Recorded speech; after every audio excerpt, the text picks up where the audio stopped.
Namaste ji, namaste. So finally, the answer key and the question paper is out. So we can discuss about the challenges to the question paper based on the feedback that I have received from my students. So majority of us from TLOI are at the 240 plus range. The topmost score is 290 plus. We are at then about 260s are there, but majority are in the range from 220s to 240s because this question paper, if you didn't attempt too many, was at the 220 doable range and the majority of the candidates. So I don't speculate on cutoffs generally speaking as a rule, and more power to people. You are more than welcome to speculate. I'm not saying that you should not speculate. Go ahead. 200s to 220s, there will be a lot of candidates from the 200 to the 220 ranges, and that's pretty much the only feedback that I have because I really don't know who all have taken the question papers. We need a lot of data and I don't have that data to give you a broad range of a cutoff. Now when it comes to the questions that you can or cannot challenge, first and foremost is 41. So the people are stuck with public interest is equal to public order. That's what the logic is, but that isn't the case because Article 25 doesn't say public interest. Now, you can argue that public interest is equal to public order, but that's an argument. But the examiner always checks word to word what is written in the Bare Act. And that's how we've always taught in the offline batches as well, or even in the online courses that follow the Bare Act over and above any other book that you may refer to. All right. So B, C, and D, they are correct. DO is correct on this. Public interest is nowhere mentioned in Article 25, subject to public order, health, and morality. If you were in the legal course, this was explicitly told to you. Now, Article 44, sorry, question 44, Article 44.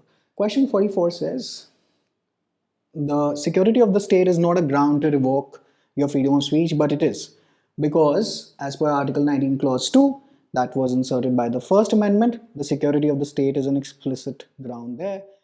And I think there are two judgments to this effect also. There's Suckle Papers and Bennett Coleman, wherein the Supreme Court has said that the grounds in 19 clause 2 are the only grounds that you can use to restrict freedom of speech. So that pretty much the option can become all of these. So you can challenge this very, very confidently. Whatever they do, whatever they decide, remember examiner is obviously the maa-baap at the end of the day. So whatever they decide is correct, but you can, question number 44 can be challenged. Now, and you can obviously use these two judgments, but otherwise you can just quote Article 19 clause 2 in that box in which they ask that what exactly is the objection. You can give them a reference and you can mention security of the state is one of the grounds.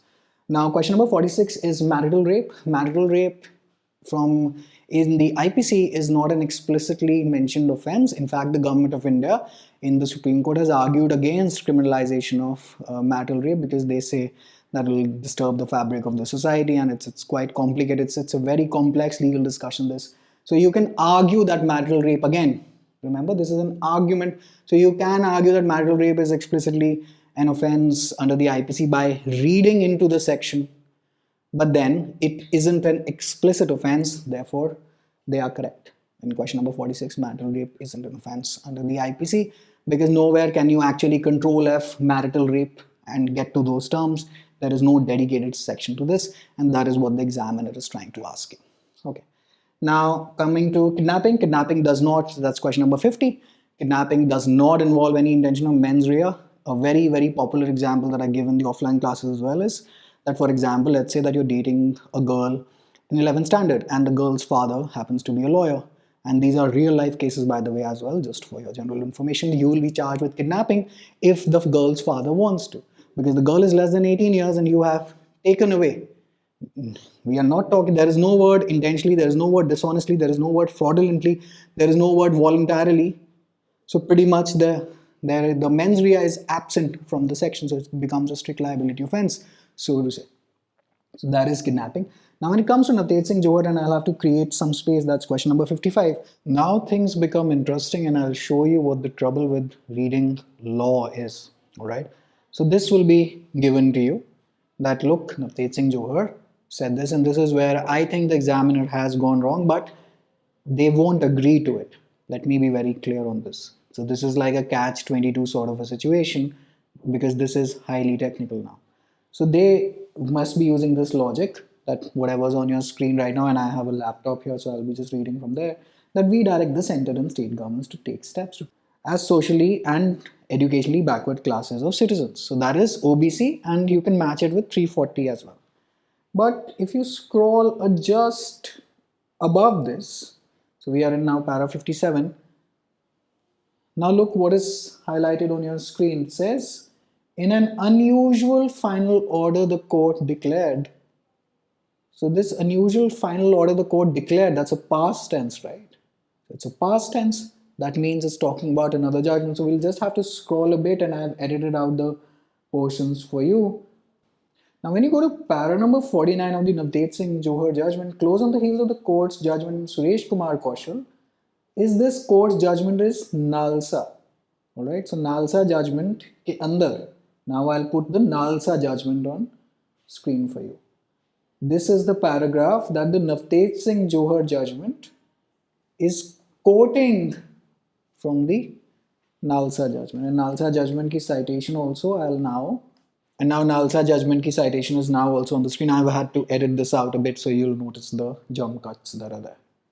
So actually, technically speaking, the court in the Nalsa judgment said that transgenders be treated as OBCs. And why OBCs? Because Article 340 is relating to OBCs, and it says educationally and socially backward classes, that is SEBCs, right?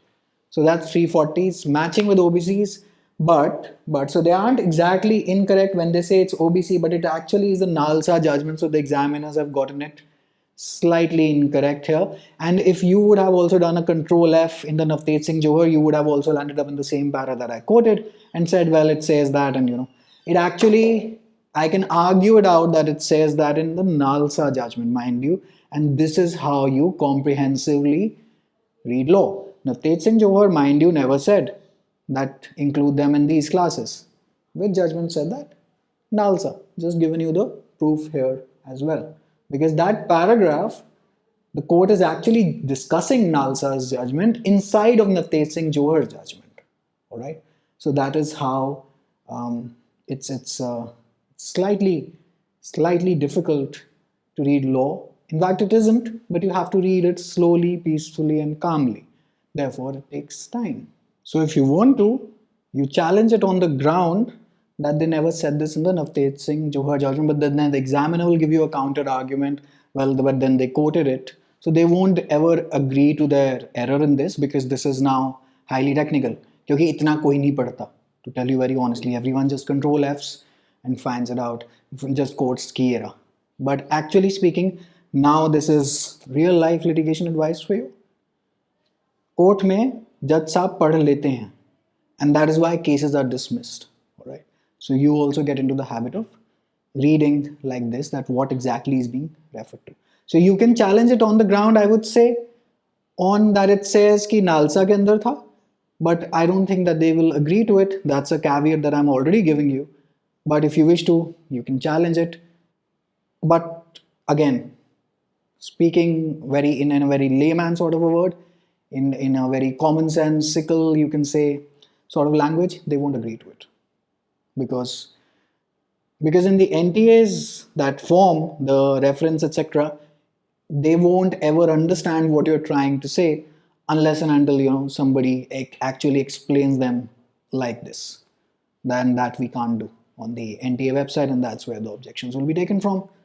Rest, I don't believe that they'll agree to it, but yeah, they pretty much are incorrect on this. 70 is pretty much an ambiguous question. It requires some sort of logical reasoning. This you can, if you have a spare 200 rupees, you can challenge it, but I don't know whether they'll agree to this or not, because ECI does not have the power to deregister a political party. All right. So under 29A representation of the People's Act, they've been asking that give us power to deregister a political party completely, but as our netas are, they usually aren't entrusted. All right. So 29A of the Representation of People Act, they don't have the power to deregister. So once you don't have the power to deregister, how exactly do you re-register the political party? So ECI may just not have the power to re-register a political party. This is the logic or the argument that the examiner may just use. But then I would say this is pretty much ambiguous, because it isn't explicitly mentioned anywhere in the statutes that are related to the Election Commission of India, there's maybe a 30% chance that they scrap this question altogether for being ambiguous, provided that a number of objections are raised against this. But you never really know with these examiners who do they listen to, who do they want to follow. We really don't know. And that's, I think, pretty much the rest of the paper. I haven't really received any questions that can be challenged or not. If you think that there are more, well, do leave in the comments. If I think that there is some credibility to those questions, I'll try to respond to you. And that's pretty much it. So 44 is the way to go, right? 44, because we have an explicitly available, you can say, statute to counter them with. And that's pretty much it. ठीक है जी? Now, hoping to see you through, wishing you all the best. If you are at the 230s to 240 pluses range, that's pretty much a sure shot certain seat. 90%, 10% I can be completely wrong. And that's about it. Hopefully the cutoff goes lower so that more and more people make it in. All right, take care, bye.